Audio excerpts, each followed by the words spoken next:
Well, hello everybody and welcome back to the channel. Good news. Today is Star Trek, the original series, Season 1, Episode 24, This Side of Paradise. I need some Star Trek today, my friends, so let's get into it. If you could do me a favor, hit that like button, smash that subscribe, ring the bell for notifications, and you'll be alerted anytime we go live on YouTube with any original series, Lower Decks, The Expanse, any of our sci-fi offerings. And of course, if you'd like these episodes early or in their full-length format, the link to the Patreon is in the description. Not a fan of Patreon? You can join us over here on YouTube. You'll get the episodes 24 hours early or longer if I can swing it. And of course, any bonus episodes like my soon-to-be-released Starfleet personnel files will be made available to you. But my friends, all that is then. This is now. And what is now? Now it's time for Star Trek, the original series, Season 1, Episode 24, This Side of Paradise. Prepare to engage maximum warp reaction. And away we go.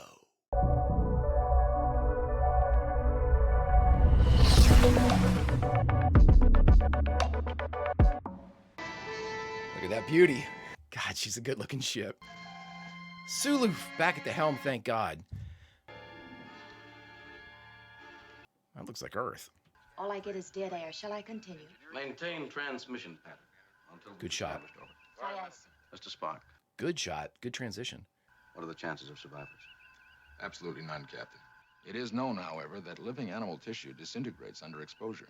Sandoval's group could not have survived after 3 years. Sandoval. And what about us? Can we afford to send people down to the planet's surface?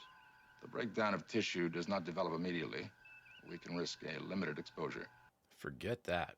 Mr. Spock, equip a landing party of 5 to accompany me to the planet's surface. Include Dr. McCoy and a biologist. I want them in 10 minutes. 10 minutes. Look at this. 3 and 3. Golds and blues. So I assume our biologist is the blue shirt that's not Bones or Spock. I love our exteriors. There were a ton of places like this out in LA and north of LA, north of the San Fernando Valley, actually, that they were used to shoot Westerns. So this looks like one of those. It took these people a year to make the trip from Earth. They came all that way and died. Hardly that, sir. Welcome to Omicron Sadie 3. Omicron Sadie 3, okay. I'm Elias Sandoval. Well, Elias, we thought you were a pile of dust, buddy. Okay, Jim's going to tell us about the Final Frontier and how cool it is. Woo! You know what?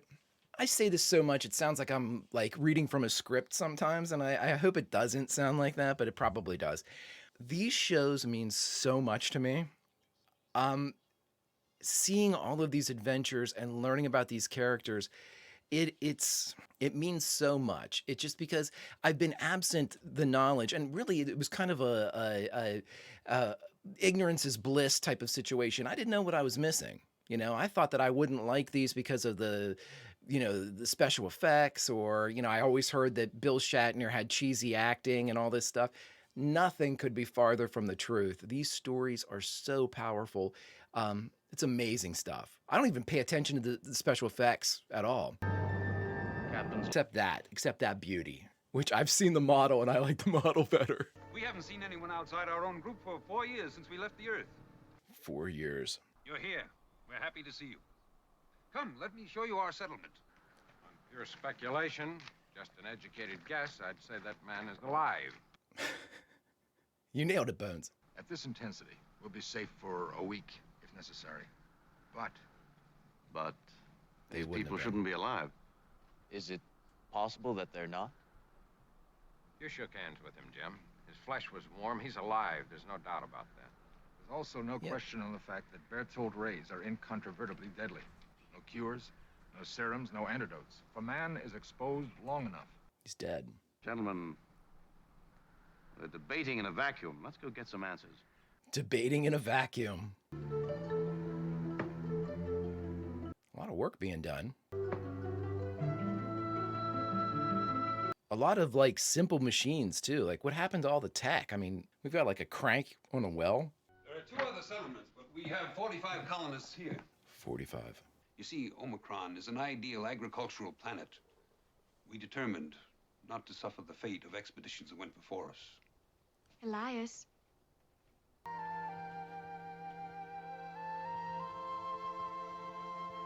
Spock? I thought that was a Jim.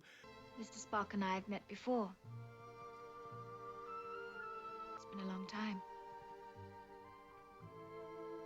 Anything to say? Cat got your tongue, Spock? Jim's not gonna let this go. Our philosophy is a simple one, that men should return to a less complicated life. We have few mechanical things here. Okay, that explains it. We have harmony here. Complete peace. We'll try not to interfere with your work. Cool. Make yourselves at home, gentlemen. Any idea how you're surviving the death ray bombardment? Any hot takes? Okay, so I mean, is this like Spock's mortal enemy? I mean, no words exchanged. Whatever doesn't look right, whatever that is. I like these flowers. When it comes to farms, I wouldn't know what looked right or wrong if it were 2 feet from me. Love Sulu. George Takei is such a great actor. Hey. What are all these zombies doing in here? Herschel's been lying to us. We haven't seen any animals. No horses, no pigs, not even a dog. Well, living tissue would have been wiped out, right? On Earth. 6 years ago. Did you love him? How did he feel? Mr. Spock's feelings were never expressed to me. It is said he has none to give. Would you like him to stay with us now? To be as one of us? There is no choice, Elias. He will stay. This is a weird, we never usually see an aside that doesn't contain a member of the crew. You know, this was an aside with just NPCs, basically, or guest stars. We rarely get that type of insight. That'll be all. Thank you very much. Why is everybody like they're getting ready to fight? There seems to be a total absence of life on the planet, with the exception of the colonists themselves and various types of flora. Sulu had the same observation. Any explanations? Not at the moment, sir. I'm conducting various tests with the tricorder, but results are inconclusive. No animals. That's peculiar. Yes, especially The rays. records of this expedition indicate that they did have some for breeding and food purposes. That was a fun one-year trip with cows and livestock. I'd like to show you and the doctor what we've accomplished here. Oh, I'm afraid I'll have to bow out. I have to continue with these medical examinations. Oh, we were going to drive you out in the middle of nowhere, leave you for dead. This soil will grow anything we plant in it. It's a perfect world. We have a moderate climate. The soil is 95% feces from us. Enjoy it. Put it in your hands. Biology report ready, sir. Well, I have work to attend to myself, Captain. It's James Vanderbeek! Go ahead, Lieutenant. I heard Sandoval saying they... Was it DePaul? Well, sir, for an agricultural colony, they actually have very little acreage planted. There's enough to sustain a colony, but very little more. Last time we saw James Vanderbeek was Squire of Gothos, right? Sandoval's medical record 4 years ago when the expedition left Earth. He registered scar tissue on his lungs from lobar pneumonia suffered when he was a child. No major operations, but there was an appendectomy. None now. But I examined that man not more than 2 hours ago, and you know what his readings were? Perfect, perfect, and perfect, just like everyone else I've examined here. Instrument malfunction? Scar tissue? It did not record the scar tissue on Sandoval's lungs. Or the appendectomy? Or a healthy appendix where one was supposedly removed. So have these people been healed or copied? Yet your plants grow and you've survived exposure to Berthold rays. That can be explained Then explain it. Please do. Yeah. later. Hmm. There was always a place in here where no one could come. There was only the face you allow people to see. Only one side you'd allow them to know. Spock's like, excuse me. I like your profound statement. If I tell you how we survive, will you try to understand how we feel about our life here? Emotions are alien to me. Right. I mean, how's he going to understand your... Mr. Sandoval, within the hour, I've received orders from Starfleet Command to evacuate all personnel from this colony. Naturally, you'll inform your people to begin preparation. No. Captain, it's entirely unnecessary. We're in no danger here. We've explained the Berthold rays to you and their effect. Doctor, how can I make you understand? Tell us what's going on. We've had no deaths here. What about your animals? We're vegetarians. No. Why did all your animals die? Captain, you stress very unimportant matters. You need to answer questions. We will not leave. All right, Elias. We'll just walk over here into the corner. Beam us up quick. These people are crazy. I was one of the first to find them. The spores. Spores? You've been spored, Spock. Oh, wow. Now, see, the rest of them are humans, too, and being half Vulcan, I wonder if this is gonna... No, I can't. He's fighting it. Not like this. It didn't hurt us. I am not like you. Yeah. Great call, Layla. There's no need to hide your inner face any longer. We understand. Are they giving Spock emotions? I love you. I can love you. No shit. Are you kidding me? Take a face full of flower aphrodisiac. My orders are to remove all the colonists. And that's exactly what I intend to do, with or without your help. We're gonna start beaming you up. Without, I should think. Okay.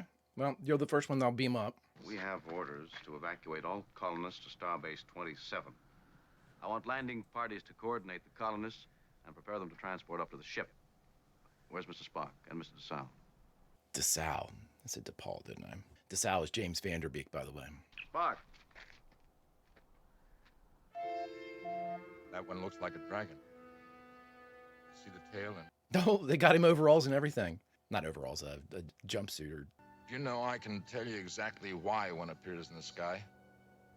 But considering its beauty has always been out of the question. Not here. Here's my question. Something's keeping them alive. Probably their exposure to the spores is protecting them from the rays. I'm wondering if it will for Spock because he's different, as he said. Spock! Yes, what did you want? Yes, Captain, what did you want? Spock, I don't know what you think you're doing, but this is an order. Report back to me at the settlement in 10 minutes. No, I don't think so. Spock, report to me immediately. For an ass kicking. First off, I'm pretty sure Spock would hand Jim his ass, but I mean, I don't think we'll ever get a chance to figure that out. That didn't sound at all like Spock, Jim. Sound like me. Well, you might be in trouble. Yes, take over the landing party detail. Here's my theory. Bones is always looking for an argument, even when it looks like Spock might be becoming more likable by Bones. There's still an argument. There's something wrong. I need a drink. My God, he's climbing trees. Boss. Set phasers to boring. We got the hot water tank. Good, we got these crate of apples. This is all they've got. I want you to take a good close look at these, Doc. I'm gonna shoot one of them in your face. Are you out of your mind? Yes. You were told to report to me at once. I didn't want to, Jim. Excuse me now. Mr. Sulu, Mr. Spock is under arrest and he's in your custody until we get back to the Enterprise. It's an unenviable task, Sulu. Everybody take a look at these. Did it get Jim? I see now. Of course we can't remove the colony. It'd be wrong. How many times has Sulu been mind controlled by like a strange substance? You're all going back to the settlement with me, and those colonists are going aboard the ship. It's okay, so obviously it didn't get Jim. Then it's going to be difficult. Let's kill him. It's very sinister, you know? It's like, at what point do these spores and everything decide that somebody is beyond sporing? Hiya, Jimmy boy. Hey, I've taken care of everything. Now all y'all gotta do is just relax. No, y'all. Energize. So we need to get these off the ship if that's the only way it can spread. Put me through to Admiral Comac at Starfleet. Oh no. But you see, all communications are out. It's really for the best, Captain. How did they get Uhura? I guess they sent somebody up onto the bridge. Oh, well, there, that explains it. Jim, maybe not touch these things. Okay, so here's, I'm gonna make a kind of a mid-episode statement. I don't like it when Kirk's by himself to solve stuff. I mean, I like it. This is mutiny, mister. Yes, sir. It is. How dare you, sir? Okay, so what do we do here? Pod plants have spread spores throughout the ship, carried by the ventilation system. Oh, okay. I don't know why I have not been infected, nor can I get Dr. McCoy to explain the physical, psychological aspects of the infection. Y'all ever have a real cold Georgia-style mint julep, huh? Look, Bones, I need your help. Stop acting like a lunatic. I like how he's still thinking about drinking. Who wants to counteract paradise, Jim boy?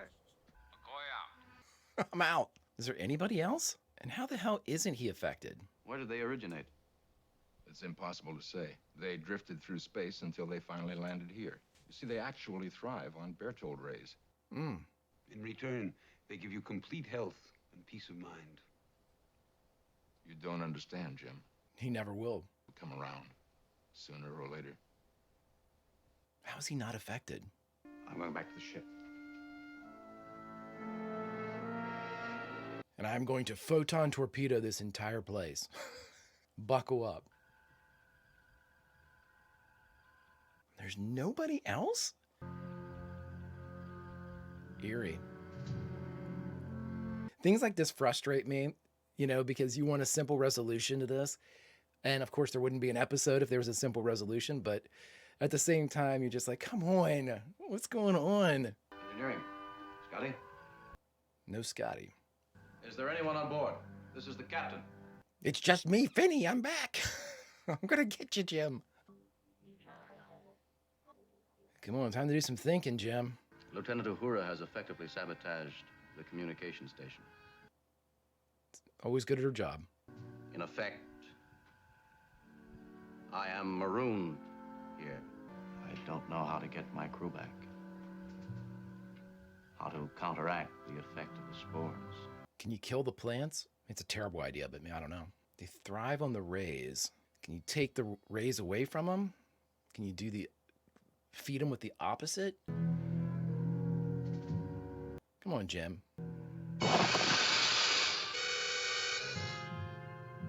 Well, this is real bad. When will you beam down?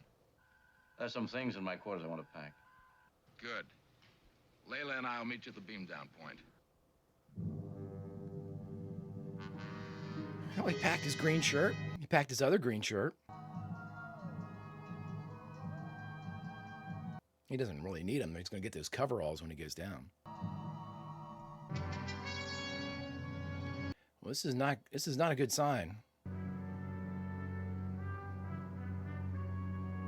So how does he beam back up? Like, how did he beam back up the last time? Can you automatically do stuff, or? I can leave. Emotions. Violent emotions. Needs anger. So how do you break it?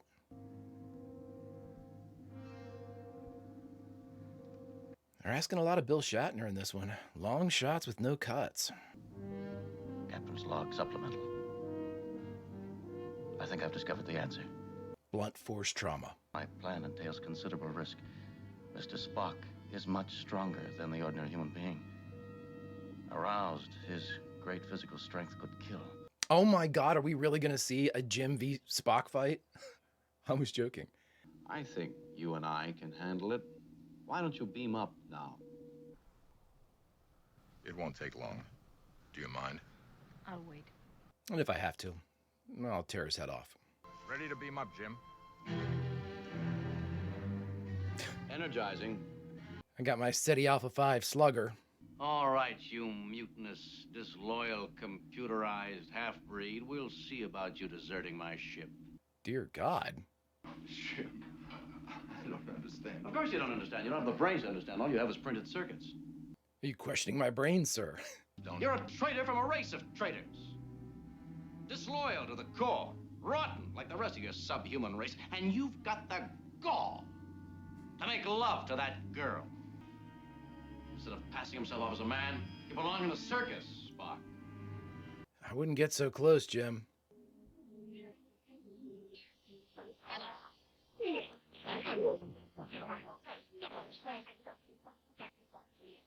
Ooh, good stunt work. I can see that these are stunt people, but he's got to come out of it now, right? That's about as emotional as you can get. You did that to me deliberately. Believe me, Mr. Spock, He didn't. it was painful in more ways than one. Spores. They're gone. Seeing like pulled out of heaven, though. Can you put together a subsonic transmitter, something we can hook into the communication station and broadcast over the communicator? I want you to play Nickelback. Striking a fellow officer is a court-martial offense. We've had enough of those. Well, if we're both in the brig, who's going to build the subsonic transmitter? That is quite logical, Captain. Oh, I love watching them become friends. It seems so one-sided, like it seems like Kirk's reaching out, but it's not. Spock is, if you've seen Spock, you can understand that he's... Enterprise? I'm 8 mint juleps deep. Who wants to come down here and join me for 9? Can I come aboard? New. Starship before. It's negatory. I want to talk to you. Nope.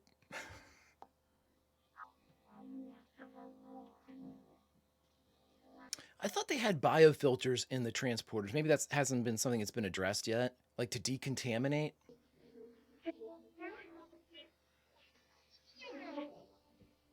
That'd have been cool if he had kind of like turned into it a little bit. You can belong again. Oh, come back with me, please. I'll get you hopped up on poppies. I love you. I said that 6 years ago, and Ooh. well, we're happy here. I can't lose you now, Mr. Spock. I can't. And if there are self-made purgatories, then we all have to live in them. Ooh. Well done, Mr. Nimoy. You never told me if you had another name, Mr. Spock.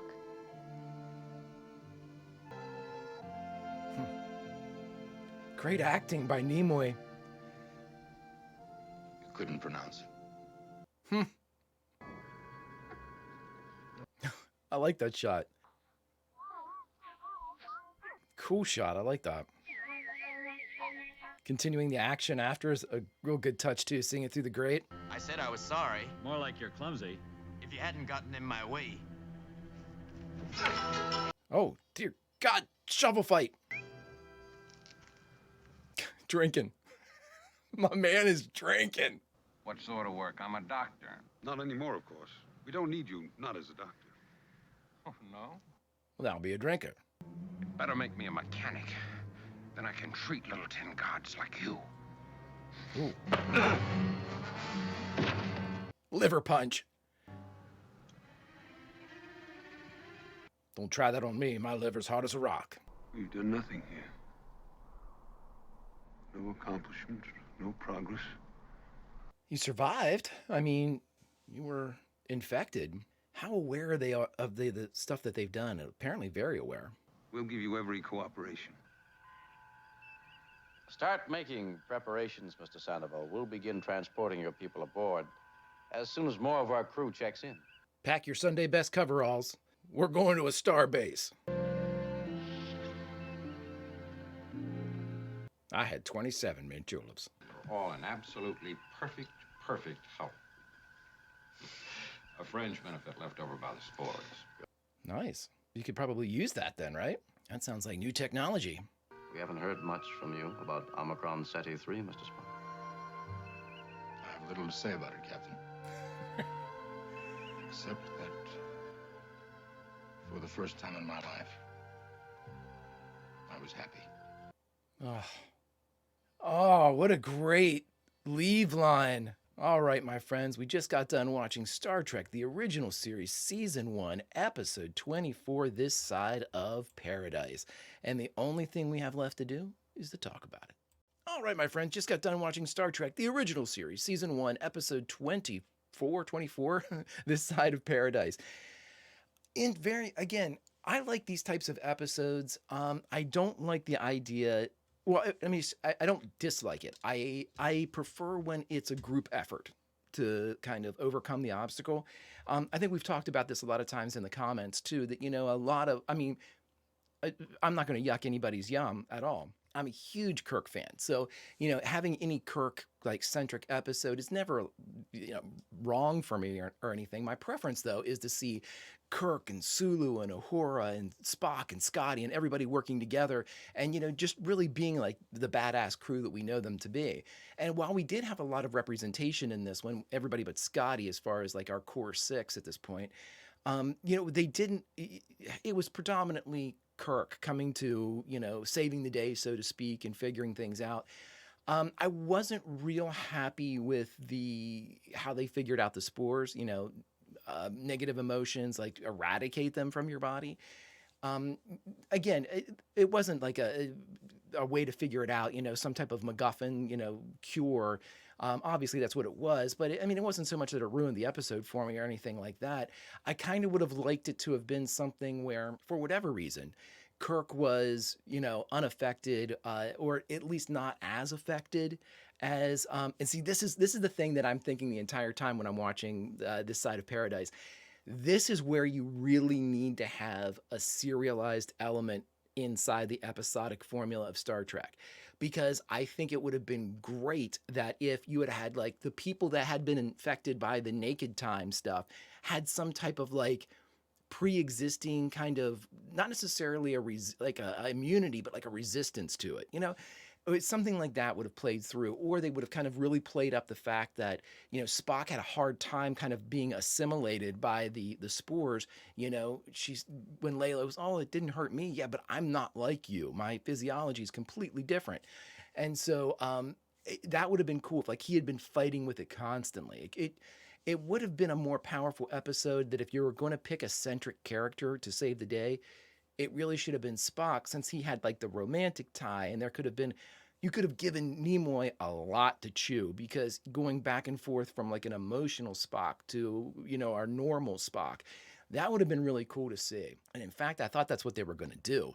I thought they were going to, really kind of heavily turn into this episode and make it Spock centric, especially when the three of them walked up. Who was it? Sulu and the not botanist, the biologist, and Kirk walked up, and like all of them got hit by the spray, kind of about a third of the way through the episode. It would have been cool then if Kirk had been turned at that point, and even had like a week or two or something like that, like progress, as a timestamp, and then have Spock starting to fight out of it. I thought they were going to do something, because they made mention, like Spock deliberately said, yeah, we could be down here a week before it started to hurt us. And I thought, well, that was a very interesting time frame, because normally I was expecting like, we can be down here for 6 hours and then we're going to start to have problems. But a week is different, because a week could have really been a not a profound, but a very noticeable time jump, Enterprise wouldn't have been checking in. Reports would have been lost. Starfleet would have been made aware. There would have been a lot of stuff kind of off planet that would have been going on and kind of set into motion by the apparent loss of a Constitution class ship. I thought that would have been more kind of weighty, in that moment. And again, I think that if that week had passed, and that's when Spock started to like, his Vulcan nature started to kind of like supersede or fight against, or it built up enough of like an antibody type response to start kind of like pushing the spores out.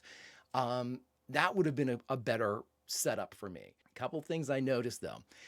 I am keenly aware now at the end of an episode, when it flashes up the director and flashes up the writers, I pay particular attention to the writers. If we have one name, okay.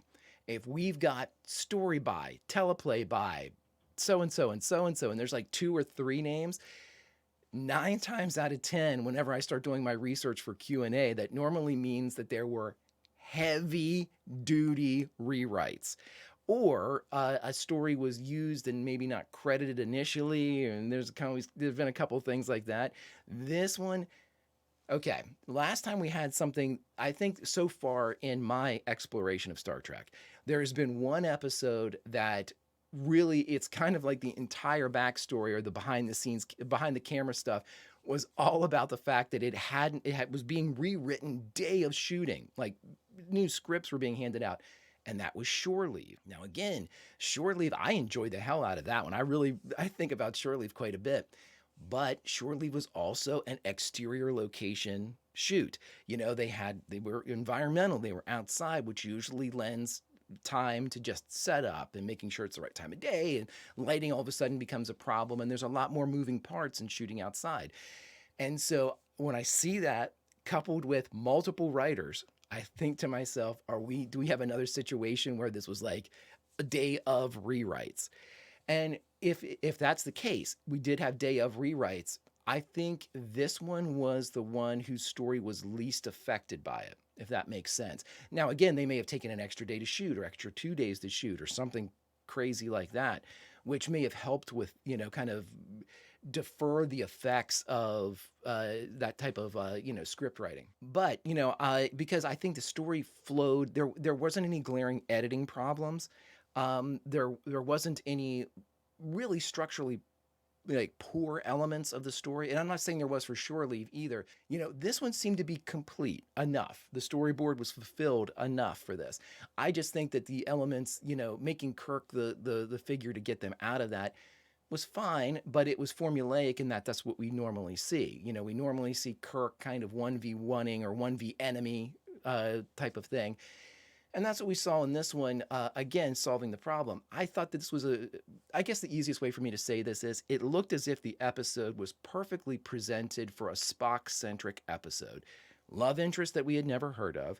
His ability, not ability, but his condition now being where he would move from the emotional to like the positive love emotions back to his kind of cold logic would have been that if that shift had happened a lot, I think that would have been great for Nimoy to kind of really kind of get into that aspect of Spock. And again, that would play upon the dual nature of his life, the fact that he is half Vulcan and half human. Playing into that dichotomy would have been really, really fun to see Nimoy do. And having that duality presented in that respect, where you have a physical manifestation of someone that loves him, that he loves back in Layla, and then, of course, his duty to an infected crew. And, of course, I think of that statement where he was talking to Layla, I have a duty to that man on the bridge. Those are two warring kind of loyalties, two warring kind of emotions and pledges of allegiance, the newly found and quite wonderfully feeling love that the spores would have given him. And then, of course, when he would kind of flip or fight back, the duty. And of course, none of that happened. So I don't know why I'm speculating on it. I'm just saying that that's what I was thinking of through most of the episode, that this really should have been Spock, And I think it would have been more believable if it was Spock, the science officer who was figuring out how these things work. No disrespect to Jim whatsoever, but Jim's not a scientist, he's got a background, but he's not the science officer, or he's not, the biologist. That's not his field of expertise. Again, like the episode, I like all the Star Trek, the original series episodes. This one, though, you could tell that, for me, it needed just a little tweak, and I really would have liked to have seen a Spock-centric episode. That's the easiest thing to say. Oh, that's then and this is now, my friends. And now, if you could, do me a favor, hit that like button, smash that subscribe, ringy-ding-ding that bell for notifications, and you'll be alerted anytime we go live on YouTube with the original series or Lower Decks or any of our sci-fi offerings.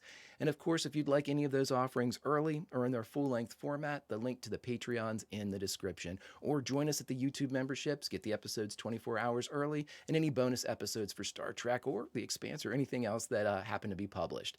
But my friends, I have so many questions. I really want to know about these scripts. I really want to know if we were getting day of rewrites. I want to know what all the juicy details are behind the camera, and there's only one being that can tell us about that. Q? Greetings, mon capitaines, and welcome to another installment of Q&A. Friends, this is where, after having watched and reacted to an original series episode, I like to go back and learn a little bit about the story behind the scenes, which, as we've mentioned before, is every bit as fascinating as the story that's told in front of the camera. And so, to kind of narrow my focus and get as much in as we possibly can, I've given us 5 categories in which to explore. 1, writers and directors. Who are they? 2, guest stars for this episode. Who do we have, if any? 3, the core cast of our big 6 of Kirk, Spock, Bones, Uhura, Scotty, and Sulu. Who all was present? And if everybody was there, yay! And then, of course, production notes is our fourth category, where we get to learn about really some of the truly interesting little bits of trivia about the production process, what went into it, and maybe some things that came out as a result of that, historically or canonically. And our final element is memorable quotes. Now, it used to be syndication cuts, but they've started to not have many of those recently, so I've gone with memorable quotes, and we'll mention syndication cuts if they are there.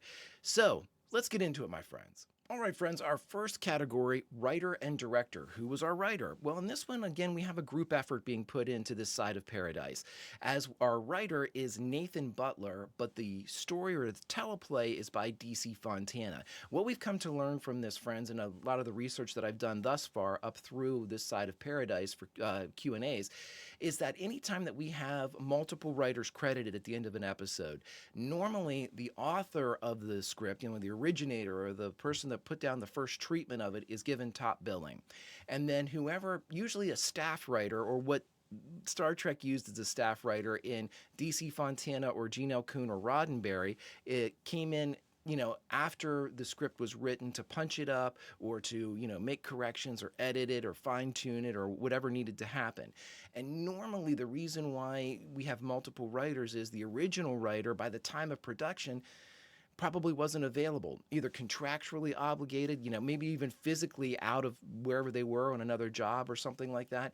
And because they often, and again, not often is the right word, but because there was sometimes they would jump certain episodes because of special effects that were needed or they're waiting on props or things like that, you could never really definitively tell somebody when their show was going to air. And so it was really difficult for these writers to remain kind of available. And now our director for this was Ralph Sininsky, first-time director in the Star Trek universe. And so let's look and see if we see Mr. Sininsky again, because this was an interesting and pretty challenging shoot, I would suspect. Anytime we're outside with those kind of older cameras and, the saturation effects of early color, needing to be kind of really regulated out in natural light and, time of day and all that stuff. That was a lot to ask from somebody kind of, jumping in with both feet. So I think that Mr. Sininsky did a fantastic job, especially with what was asked for him. And I'm hoping to see him again. His work was good. It was very solid, especially since I can't believe, normally if you're going to do some type of like an exterior shoot or a challenging shoot, you probably want to bring in somebody that had at least a little bit of a foundation with the show and understood what to do. But we'll see. And, I think Sininsky did a great job. So let's see. I would suspect that we'll see him again because of the performance here. Now, who are our guest stars in this particular episode of Star Trek? Well, Jill Ireland played Layla, and here's a little bit of information, then a sad note will come later. But Frank Overton played Elias Sandoval in this. And again, I think that there was a really, they always do such a great job with casting for the original series. And it's very, very rare that you see somebody that's weak or somebody whose acting is, even below average.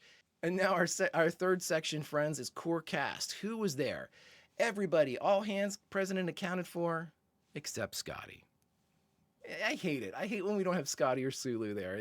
They seem to be the two that are usually floating in and out. And a lot of you have told me too with Sulu. He was filming Green Berets, the movie Green Berets at the time, which is, obviously, that's understandable. I'm selfish though, and I want my full core cast together at all times, and I will have no substitutes. And now for our production notes, our fourth category. Here are a couple of things that happened, and we'll start off with a sad one.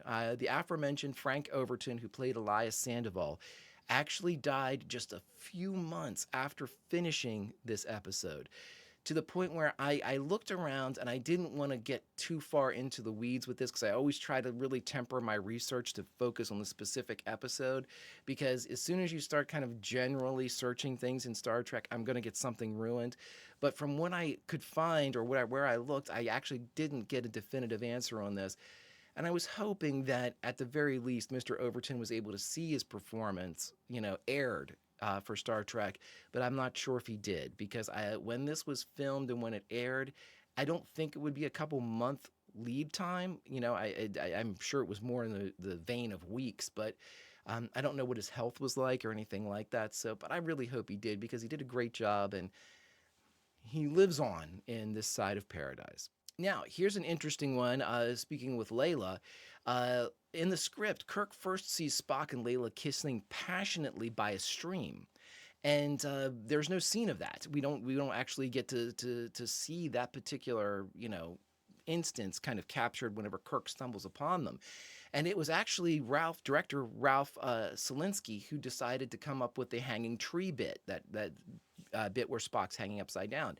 And it's, I'm not sure which one I actually would have liked to have seen more. It was a playful side, you know, kind of hanging upside down, and you're getting to see the glee and the smile on Spock's face, which is, very out of the ordinary, as out of the ordinary as it gets. But in many ways, and this is for, I have another production note that I'm kind of spoiling for you all, but I know it's coming up. I think Leonard Nimoy would like to have kept the kissing scene in there as like the predominant kind of presentation of Spock's emotions, and I'll let you know why when we get up here in a couple more production notes. Here's something that I had questions about, because ever since we saw kind of that repair list for all the Constitution class ships that were out there right now, then I want to know, well, how many of this are there and how many of these are there?